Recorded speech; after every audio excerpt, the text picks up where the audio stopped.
नमस्ते, आदाब, सत श्री अकाल। मैं हूं सीए संकल्प कांस्टे एंड स्वागत करता हूं आपका इस सेशन में।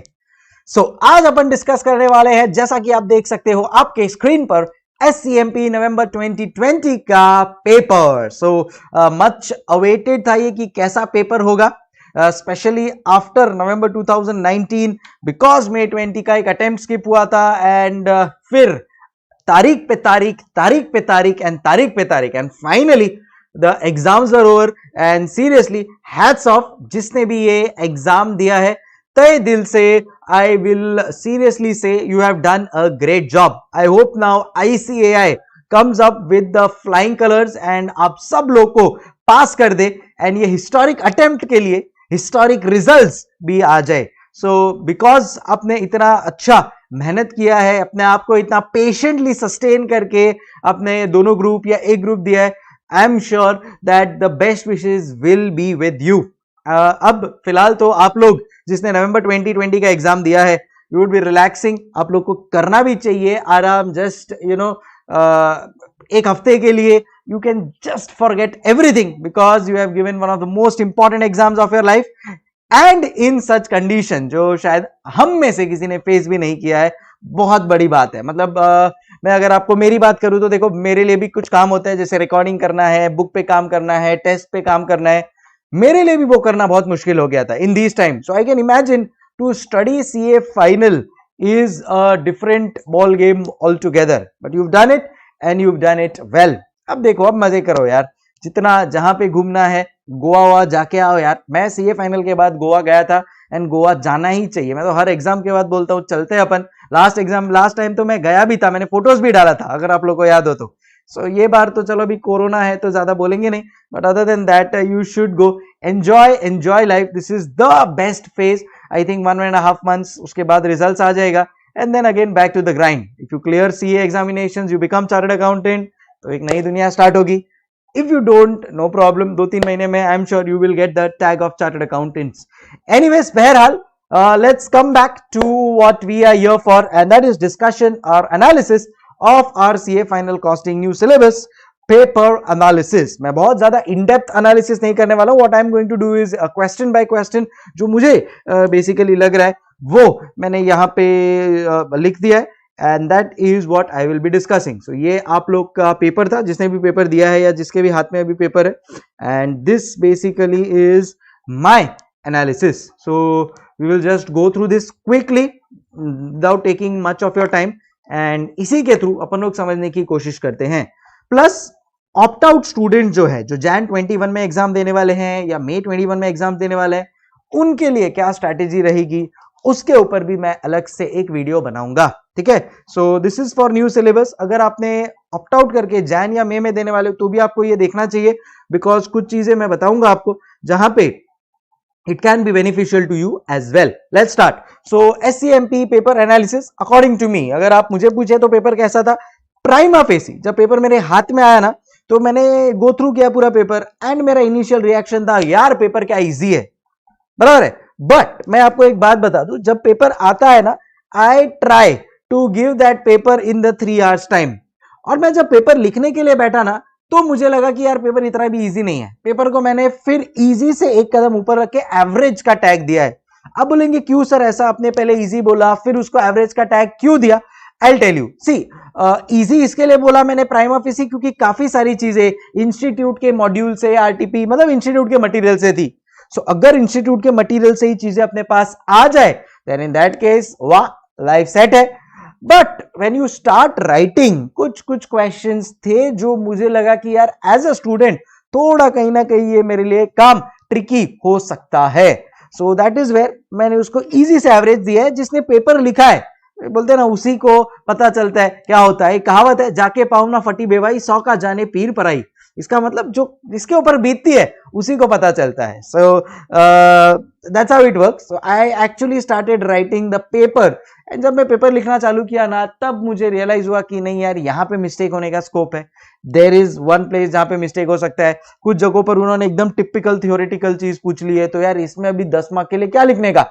सो all of those things where I felt that yes as a student कहीं ना कहीं थोड़ा ऊपर नीचे हो सकता है, बट नॉनदलेस अगर आप प्रिपेयर्ड है और आपने प्रैक्टिस किया है, then this average paper can definitely fetch you exemption, जो काफी सारे अपने स्टूडेंट्स को या इन जनरल आपको भी आएगा. My best wishes. चलिए अब डिटेल एनालिसिस से स्टार्ट करते हैं. Question number 1 is from chapter number 8.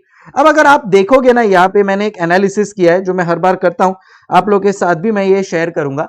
See here, I think वो छोटा सा पार्ट कट रहा है, but this is November 20. This is November 20 examinations. So ये जो नवंबर 20 के एग्जाम्स का वेटेज आपको दिख रहा है यहाँ पे, एक चीज से मैं खफा हूं आईसीएआई. अपने पेपर अच्छा निकाला कि भाई चलो अपने मटेरियल से काफी सारी चीजें पूछी, but look at basic thing. There were 4 chapters जिसका वेटेज उन्होंने 0 रखा है. यार ये तो कोई बात नहीं हुई. मतलब एक चैप्टर है यहाँ पे जिसका आपने वेटेज 40 रखा है. चैप्टर नंबर 8 माना बहुत इंपॉर्टेंट है, बट उसका वेटेज आपने 40 रखा है. और यहां पे chapter number 3 which is very important, chapter number 1 again a good chapter, chapter number 5, chapter number 10, chapter number 11 आपने कुछ पूछा ही नहीं है इसमें से. ये क्या बात हुई यार. सो ये कहीं ना कहीं मुझे लगा कि ICAI should have done some justice to these 3-4 chapters. देखो आप एक चैप्टर को ऑल टुगेदर मिस करो, दैट इज ओके, बट आपने 3 चैप्टर को, 4 चैप्टर को, रादर 4 मेजर चैप्टर्स को मिस आउट कर दिया है. वो that brings a negativity for me as a paper reviewer. So बोलते ना, एक बार कोई मूवीज को रिव्यू कर रहा होता है, तो वैसे ही मैं ये पेपर को रिव्यू कर रहा हूं. तो मैं बोलूंगा कि 5 स्टार में से 1 स्टार कट. आईसीएआई आपका 1 स्टार कट, क्योंकि आपका जो कवरेज है वो आपने उतनी अच्छी तरह से नहीं किया है. आपने एक चैप्टर 8 को 40 मार्क्स का वेटेज दे दिया, आपने चैप्टर 4 को भी अच्छा खासा वेटेज दे दिया. उससे अच्छा थोड़ा और उसको स्प्लिट ऑफ रखते तो बेटर वे में आप बोलते ना स्टूडेंट्स का आप नॉलेज टेस्ट कर पाते. बट ठीक है भाई, आईसीएआई है, who are we to comment anything. So any case this is your overall weightage. So यहां पे आप देख सकते हो कि chapter number 4 stands out, chapter number 8 stands out hands down. मतलब आप देख रहे हो भाई, चैप्टर नंबर 8 बड़े तेज हो रहे हो तुम तो, बड़े चैप्टर नंबर 8 खौफ देख रहे हो चैप्टर का. 38 लास्ट अटेम्प्ट, 40 दिस अटेम्प्ट. मतलब लास्ट 2 अटेम्प्ट में कोई चैप्टर 1/3 पूछ रहा है institute. That just goes on to show भाई साहब हैट्स ऑफ है इस चैप्टर को. Very very important. तो ऑब्वियसली अपने को भी उतना फोकस यही करना चाहिए, एंड आई एम श्योर आप लोग ने किया भी होगा. बाकी सब उन्होंने जो पूछा है वो ठीक है. चैप्टर नंबर 4 में से फ्रैंकली स्पीकिंग मुझे नहीं लग रहा था कि इतना वेटेज का आएगा, बट दे डिड आस्क. बाकी चैप्टर नंबर 9 ट्रांसफर प्राइसिंग में से उन्होंने एक टिपिकल 10 मार्क का क्वेश्चन पूछा. उन्होंने स्टैंडर्ड कॉस्टिंग को टेस्ट किया अच्छा खासा, which was again a good thing. But overall I think थोड़ा सा और पेपर को बैलेंस्ड आउट कर सकते थे. Nonetheless as I said, ICAI है, जो उनको सही लगा वो उन्होंने किया. कोई शक? सरा चल, नो प्रॉब्लम. अब चलते हैं अपन रियल पेपर की ओर. This is question number 1. Question number 1 को अगर आप देखोगे तो it is a question of chapter number 8. वो तो अपने को पता है, वैल्यू फॉर मनी से रिलेटेड ये क्वेश्चन है. एंड वैल्यू फॉर मनी से रिलेटेड क्वेश्चन नंबर 1 के लिए मुझे यार ये चीज ठीक ठाक लगी यार. मुझे लगा कि यार इंस्टीट्यूट के पास इतना कुछ है एक्सप्लोर करने के लिए, कुछ और करते ना. Value for money, effective efficiency के ऊपर, इकोनॉमी के ऊपर ऑलरेडी उन्होंने नवंबर 19 में क्वेश्चन नंबर 1 पूछा था ऑलरेडी यार. तो वापस से आपने यही सेम चीज रिपीट कर दी. थोड़ा सा आई felt that the examiner should have explored a little more. You have asked something जो आपने ऑलरेडी अभी बहुत रिसेंटली पूछ लिया है, लास्ट अटेम्प्ट में ही पूछा है, वो भी क्वेश्चन नंबर 1 में 20 मार्क का पूछा था आपने, एंड अगेन आपने वही चीज पूछ ली. ठीक है, बट इसमें एक पॉजिटिविटी के देखो, मैंने अब यहां पे लिखा भी है क्वेश्चन नंबर 1, जैसे आप देख सकते हो, value for money, economy, efficiency and effectiveness 20 marks. Positive चीज इज दैट इंटरनल आईसीआई की केस स्टडी से एज इट इज उठा के क्वेश्चन पूछा है उन्होंने. As it is Silver Sands करके क्वेश्चन है चैप्टर नंबर 8 का, केस स्टडी में आपको दिखेगा. एज इट इज उन्होंने उठा के यहाँ पे पूछा है. तो चलो भाई, इंस्टीट्यूट खुद के स्टडी को as it is first question में डाल रहा है, so that our faith on doing case studies in a proper manner is being restored.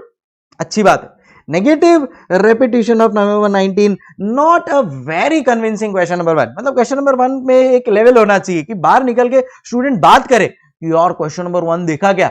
यहाँ पे यार मुझे थोड़ा फीका लगा। एंड फ्रैंकली मैंने बोला ना, मैं पेपर अटेम्प्ट कर रहा था, तो मैं जब ये आंसर लिख रहा था ना, तो मुझे खुद को थोड़ा एक ड्राई फील हो रहा था कि यार बहुत ज्यादा ओवर थियोरेटिकल पूछ लिया उन्होंने। बट इट इज ICAI, जो वो करेंगे वैसा अपने को देना पड़ेगा भाई, no problem. Okay, so that was about question number 1। As I said, as it is copy paste question from the module of ICAI। आगे बढ़ते हैं। फिर उन्होंने question number 2। Now question number 2 is a good question. ये एक question है target costing के ऊपर। Time and again institute target costing के ऊपर सम्स को बहुत ज्यादा एक्सपेरिमेंट कर रही है, ये चीज मैं देख रहा हूं। अब ये चीज अगर आप देखोगे ना, ये क्वेश्चन NEC फर्नीचर लिमिटेड, ये क्वेश्चन ICAI के मटेरियल में एज इट इज क्वेश्चन नहीं है, बट अगर आपने ऑप्टिमाइज किया है देन अपनी ऑप्टिमाइज की बुक में है। मैंने इसको आई थिंक यहां पे निकाला भी है, देखो कहां पे है, लेट्स सी, ये को, हियर इट इज। नाम भी कोइंसिडेंटली सेम है, NEC लिमिटेड। देखो आपको दिख रहा है, ऑप्टिमाइज्ड 4 में है, ये पेज नंबर 4.7 पे प्रैक्टिकल बुक में। सो 4.7 प्रैक्टिकल बुक में NEC लिमिटेड का एक क्वेश्चन है। एज इट इज क्वेश्चन नहीं आया है, बट सिमिलर है, टारगेट कॉस्टिंग से रिलेटेड क्वेश्चन है, जहां पे अपने को टारगेट कॉस्ट फाइंड करना है, और फिर बाद में अगर अपने को कुछ चेंजेस करने को मिलता है तो अपन लोग चेंजेस करते हैं, उसके बाद टारगेट प्राइस क्या हो जाता है, टारगेट कॉस्ट क्या हो जाता है, all of that related question है यहाँ पे अपनी बुक में। एंड सिमिलर क्वेश्चन इंस्टीट्यूट ने भी यहाँ पे पूछा है। So I will say overall a good question. एक चीज जो मुझे वापस यहाँ पे पसंद नहीं आई, उन्होंने 10 मार्क्स के लिए यहाँ पे देखो क्या पूछा है। उन्होंने 10 मार्क्स के लिए पूछा है, recommend what strategy the company should adopt to attain the target cost calculated about. माना इंपॉर्टेंट है, एंड यहाँ पे वैल्यू इंजीनियरिंग और ये सब चीजें अपने को स्ट्रेटेजीज लिखना है, kaizen costing, value engineering, value analysis, all of that is to be written here. But 10 marks थोड़ा मुझे ज्यादा वेटेज लगा। मुझे लगा कि कहीं ना कहीं इसको थोड़ा कम करके यहाँ पे जो प्रैक्टिकल एस्पेक्ट है इसके ऊपर थोड़ा मार्क्स इंस्टीट्यूट बढ़ा सकती थी। ओवरऑल 20 मार्क्स के लिए डिसेंट क्वेश्चन है, कोई प्रॉब्लम नहीं है, बट थोड़ा balancing of marks could have been better. Nonetheless as I said, I say, but it's a typical question. आप सम को प्रॉपरली पढ़ोगे, इजीली सॉल्व हो जाएगा, स्टेप बाय स्टेप आपको करना है। Now you would be expecting कि सर आप सोल्यूशन भी दे देते तो अच्छा होता। I will do that. देखो अभी कैसा है पता है क्या, एज आई सेड मेरा ऑप्टिमाइज 5 पे भी काम चालू है, plus at the same time मेरा जो अभी इसका जो सोल्यूशन है, जो नया बुक आया है इंस्टीट्यूट का मॉड्यूल, उसमें जो भी एडिशन हुआ है उसको इनकॉर्पोरेट करना है, उसको मेरे को खुद को स्टडी करना है कि क्या क्या चीजें नई डाली है, क्या ऑलरेडी थी, कुछ एक एडिशनली कंपाइल्ड नोट्स आप लोगों को बनाकर देने हैं जिन्होंने ऑलरेडी May 21 के लिए बुक्स खरीद लिया है। सो थोड़ा अभी मैं स्टक हूं इसमें, बट नॉनदलेस आई थॉट कि चलो we will quickly discuss at least the paper. So this is fairly simple paper, strategies and all of that. 10 marks का थोड़ा मेरे हिसाब से ज्यादा है, ठीक है, कोई बात नहीं, ICAI they have thought it. Then comes question number 3। ये क्वेश्चन देख के तो एकदम आंखें चकाचौंध हो गई। I was so happy because मैं टाइम एंड अगेन बोल रहा था कि EVA के ऊपर इंस्टीट्यूट क्वेश्चन पूछेगा, बिकॉज उसने बहुत टाइम से EVA पे एक्सपेरिमेंट नहीं किया है, where is your module has good 4 to 5 high level international level questions. But for some reason ICAI ने नहीं पूछा था, तो मुझे कहीं ना कहीं था। एंड अगर आप लोग ने मेरा लास्ट डे रिवीजन स्ट्रेटेजी देखा होगा, मैंने वहां पे भी बहुत ज्यादा इसके ऊपर इंपॉर्टेंस दिया था। Same question as it is आया था।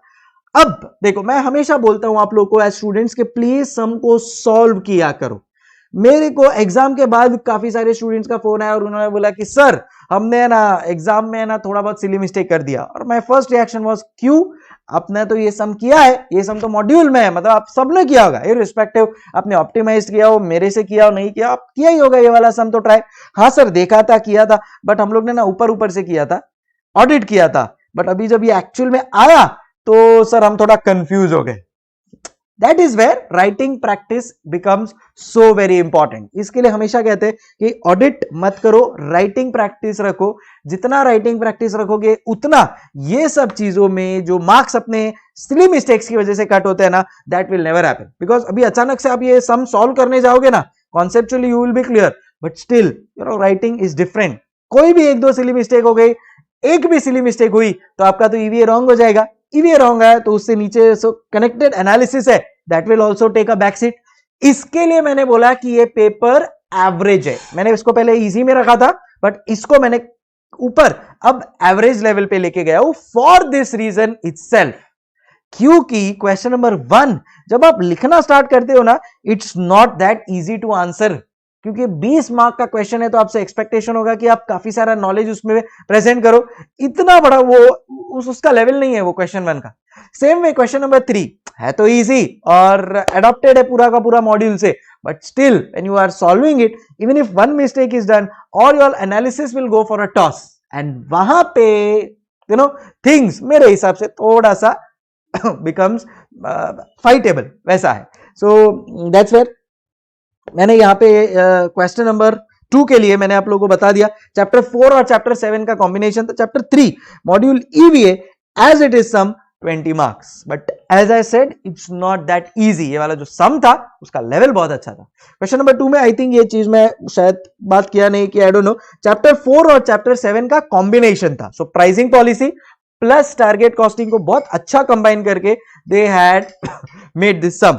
As I told you, similar to a old syllabus PM question, a part of optimized 4.0 as well. So PM में भी आपका जो old syllabus का PM है ना, उसमें भी similar question है, and अपने book में भी तो मैं आप लोग को ये बता ही चुका हूं।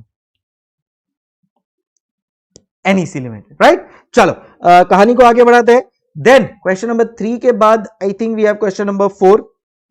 क्वेश्चन नंबर 4 में इंस्टीट्यूट ने अभी एक पैटर्न बना दिया है कि वो लोग 4A में 2 पार्ट में डिवाइड कर देते हैं, ए और ए, या तो 5 मार्क का ये ए करो और 5 मार्क का ये करो। Very simple question. नवंबर 19 में उन्होंने ये ट्रेंड चालू किया था, जहां पे भी एकदम सिंपल क्वेश्चन, एक ट्रिपल बॉटम लाइन का पूछा था एकदम सिंपल, और एक I think environmental management accounting का पूछा था एकदम सिंपल। यहां पे भी 4A और ए एकदम सिंपल। प्राइसिंग पॉलिसी में आपको बताना है कि भाई कौन सा प्राइसिंग पॉलिसी यूज किया है, एंड दूसरा डिसीजन मेकिंग का वन ऑफ द इजीएस्ट सम। मतलब मैं वो सम करवाता हूँ, मॉड्यूल का ही सम है और मैं जब वो सम करवाता हूँ तो कई बार मेरे तो मुंह से निकल भी जाता है यार इतना इजी सम इंस्टीट्यूट नहीं पूछेगा, बट अब मुझे लगता है यार ये सब चीजें नहीं बोलने का, क्योंकि इंस्टीट्यूट है भाई, कुछ भी पूछ सकता है। So that's where very easy sum. So I am sure यहाँ पे दोनों में से एक में आपने 5 मार्क्स स्कोर किया ही होगा। आगे बढ़ते हैं। सेकेंड जो पार्ट था वो था TQM related to material quality. November 2018 में ICAI ने क्वेश्चन नंबर 6B 10 मार्क्स के लिए पूछा था, वेयर इन उन्होंने यही सप्लायर से मटेरियल आता है, मटेरियल का क्वालिटी में इश्यूज है, फिर उसको अपन लोग अप्रेजल प्रिवेंशन कॉस्ट इंकर करते हैं तो बेटर हो जाता है वो, तो वहां पे अपने को एक कॉस्ट बेनिफिट एनालिसिस करना होता है।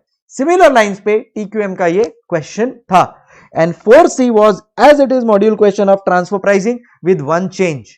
इंस्टीट्यूट ने बोला है दैट इन मॉड्यूल, जो आपका न्यू सिलेबस का मॉड्यूल है ना, उसमें इंस्टीट्यूट ने क्वेश्चन डाला है that you can keep the price as whatever you want. मतलब transfer department can charge whatever it wants to charge from division, suppose division XYZ है, so division X can charge whatever it wants to charge from Y and whatever it wants to charge from Z.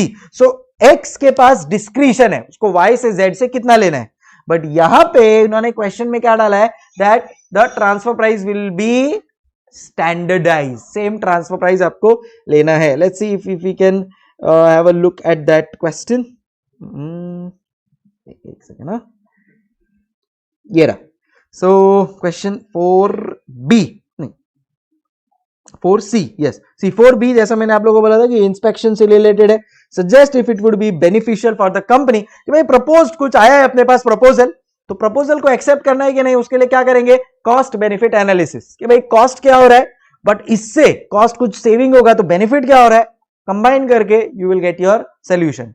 Now if you see your trial which is C question, देखो X wants to fix uniform transfer price for both Y and Z, जबकि module में उन्होंने लिखा है that X can keep whatever discretionary price it wants to keep for transfer of between Y and Z। ये एक उन्होंने कहानी में ट्विस्ट डाला है। Other than that almost the question is very much similar. So that's how it works for question number 4C। So again अगर आप लोग ने ये सम किया ही होगा तो इजीली मैनेजेबल। वापस से ये सम 4C करते वक्त भी मेरे को एक ही चीज याद आई, आई विश स्टूडेंट्स ने इसको सॉल्व किया हो। सीधा मेन एग्जाम में सॉल्व करना थोड़ा डिफिकल्ट हो जाता है।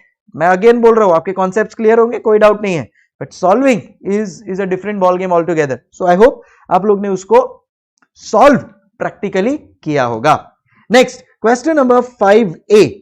So that was a question 4 on chapter 4 life cycle costing, module sum as it is. इतनी बार मैं ये चीज बोल रहा हूं, module sum as it is, जो यूजुअली कॉस्टिंग में नहीं होता है, देखा गया ऑफ लेट. सो देखो ना, 5A module sum as it is 10, module sum as it is, module sum as it is. So कितना हो गया 25, तो इधर ही दिख गया मेरे को 20, module sum as it is 45,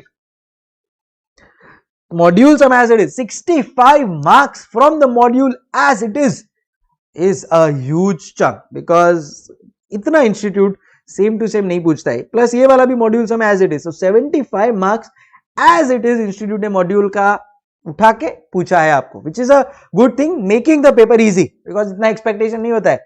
but as I said, solve करते हो तो थोड़ा सा माइंडसेट चेंज होता है. It is a average paper, not that easy. आप लोग का अच्छा गया है. I am really happy that it's gone good. Now life cycle costing module sum as it is, एक इसमें भी ट्विस्ट कर दिया इन्होंने क्या कर दिया कि मेरे हिसाब से उससे कोई बहुत ज्यादा चेंज नहीं होने वाला है. बट देखो, जो मेन क्वेश्चन है ना इंस्टीट्यूट का, उसमें उन्होंने ऐसे इधर और इधर लिखा है उन्होंने 30%, मतलब एक ही का दिया है. यहां पे उन्होंने क्या कर दिया, सेंटर में लिख दिया है 30%. सो उसका इंपैक्ट ऐसे आएगा. I will share the solution with you, and but logically करोगे उससे बहुत ज्यादा इंपैक्ट नहीं होने वाला है, and this becomes pretty much manageable. But as same to same sum, same उसमें भी एक्सपेक्टेड लाइफ है, selling price, variable selling cost, salvage. अब सेलिंग प्राइस है, पीवी रेशियो है, वेरिएबल सेलिंग कॉस्ट है, तो जो बचता है वो हो जाता है वेरिएबल मैन्युफैक्चरिंग कॉस्ट. वही वेरिएबल मैन्युफैक्चरिंग कॉस्ट यहां पे भी कैरी फॉरवर्ड किया जाएगा, and that is how you have to take forward this sum. तो काफी सारा मैंने हिंट दे दिया है, अब समझने वाले समझ गए हैं. Okay, cool. Now wait for my detail solution. अभी तो मैं बहुत बिजी हूं, but as soon as I am done with my book packing work, I will definitely give you a detail solution as well. फिर आता है question number 5B, जो आपके लिए नया हो सकता है, बट अगर आपने ऑप्टिमाइज्ड 4.0 किया है तो मैं आपको बता दूं कि ये same to same question as it is अपनी बुक में है. Yes, let's see where it is. Here it is. ये दिख रहा है आपको, नेचुरल स्पाइसेस. ये देखो, question number 5B, Osaka tea company, जो दिख रहा है आपको लगेगा कि सर ये सम तो नया नया लग रहा है. नया नहीं है, ये भी इंस्टीट्यूट के मटेरियल का. ये इंस्टीट्यूट ने ये ओल्ड सिलेबस के पीएम से उठाया है. इसके लिए मैंने बोला है कि ओल्ड सिलेबस के पीएम का जो रेलेवेंट पार्ट है ना, उसको करके जाने का बॉस. और वो रेलेवेंट पार्ट क्या है वो मैं आप लोग के साथ काफी बार डिस्कस कर चुका हूं. इसके लिए मैंने बुक में भी, मेरे जो ऑप्टिमाइज्ड है, ये बुक में मैंने वो रेलेवेंट पार्ट लिया हुआ है. सो ये देखो, पेज 12.137 पे आपको ये दिखेगा. Same to same question. Identify the critical success factors. Explain the management's decision with overall corporate strategy and critical success factor. And look at this. Identify the critical success factor. Evaluate management decision with overall corporate strategy and critical success factor. And देखो यही same, sales price variance, volume variance, purchase price variance. And यहाँ पे ये रहा वो same table. है कि नहीं? Again I'm telling you, this is institute's question. आप बोलोगे सर कहां पे इंस्टीट्यूट के क्वेश्चन में ये, तो वो भी मैं आप लोग के लिए खोल के बता दूं. ये है एडवांस्ड मैनेजमेंट अकाउंटिंग के पीएम का क्वेश्चन, मतलब ओल्ड सिलेबस कॉस्टिंग का एडवांस मैनेजमेंट अकाउंटिंग का पीएम का क्वेश्चन है. Thankfully I taken it in my optimized 4 and as it is question came in the exams.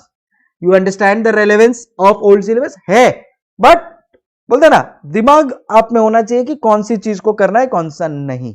Right? I have used that mind and made the book, and thankfully it worked. And last question number 6. इसमें दो part है, 6A and 6B. 6A is relating to, so अच्छा, तो just to tell you that this question 5 मैंने इसको categorize किया है standard costing में. बिकॉज क्रिटिकल सक्सेस फैक्टर है, तो कुछ लोगों को लग रहा है कि क्रिटिकल सक्सेस फैक्टर तो चैप्टर 8 में है. बट नहीं, we will take it as a part of standard costing, because institute ने भी इसको स्टैंडर्ड कॉस्टिंग के थ्रू वर्कआउट किया है। क्वेश्चन नंबर 6 ए पे आ जाते हैं। This is a good question. ये क्वेश्चन 6 ए देख के मुझे मेरे ओल्ड सिलेबस की याद आ गई। वहां पे होता था एक कॉन्सेप्ट कॉल्ड है शटडाउन कॉस्ट, यहां पे भी है न्यू सिलेबस में भी, बट जो जिस हिसाब से क्वेश्चन का पैटर्न है, जिस हिसाब से इंस्टीट्यूट ने इसको वर्ड अप किया है, this is a pure question on financial aspects. यहां पे वो बोल रहा है आपको purely economic point of view, calculate the profit और लॉस। समझ रहे हो? सो हार्डकोर फोकस है फाइनेंशियल एस्पेक्ट्स के ऊपर, and that's how we have to answer this question. Shutdown point का अगर आपको आइडिया है, then in that case you can easily answer this question and go through. And last question is on standard costing, a very easy costing, provided आपने standard costing किया हो। मैं हमेशा अपने स्टूडेंट्स को बोलता हूं कि स्टैंडर्ड कॉस्टिंग ऑप्शन में मत छोड़ो, क्योंकि इंस्टीट्यूट स्टैंडर्ड कॉस्टिंग के ऊपर इजी सम्स पूछ रहा है। तो आपने अगर ऑप्शन में छोड़ा होगा ना, तो आपको पता ही नहीं चलेगा क्या इजी क्या difficult. But if you've done it, then you will be able to identify what is easy. And my suggestion is that Institute of late is asking very easy questions. You should definitely do standard costing thoroughly. So यहाँ पे ये standard costing का एक बहुत ही easy question था। आपको labour rate और efficiency calculate करना है, जो शायद आप आईपीसीसी इंटर में भी करते थे। साथ में आपको इंटरप्रिटेशन ऑफ रिजल्ट भी लिखना है। अब अगर आपने ये कैलकुलेशन किया है और आप लॉजिकली कॉन्सेप्चुअली क्लियर हो, so automatically you will be able to write down कि क्या आपके थॉट प्रोसेस है, क्यों आपको ये लग रहा है फेवरेबल एडवर्स है, क्या होता है बेसिकली सब वेरिएंसेस में, वही रिजल्ट्स आपको यहाँ पे प्रेजेंट करना है। That's it. So with this we complete our paper, and that's how the whole paper looks. So decision making, as I said, 10 marks, yahan pe 7 plus 3 marks, and bingo, through with the whole paper. I seriously wish आप लोग का paper अच्छा गया हो काफी, and अच्छी तरह से लिखा हो। Do share your positive feedbacks in the comment section, whatever your expectation is। ऐसे ही लिख दो comment section में कि भाई sir I am expecting 75, I am expecting 55, whatever your expectations is, and then देखते हैं रिजल्ट के दिन पे अपन कंपेयर करेंगे कितना एक्चुअल में आया है। It's okay, it's just a fun thing, you can comment, नहीं भी but कर सकते हो। Anyways, time to say hasta la vista guys. I hope you had the best paper, and May 21 Jan 21 के लिए जो नया मैं थॉट प्रोसेस है, नया एलडीआर है, वो सब लेके बहुत जल्द आऊंगा। तब तक keep smiling, take care, signing off, CA Sankalp Kanstiya, हasta la vista, थैंक यू।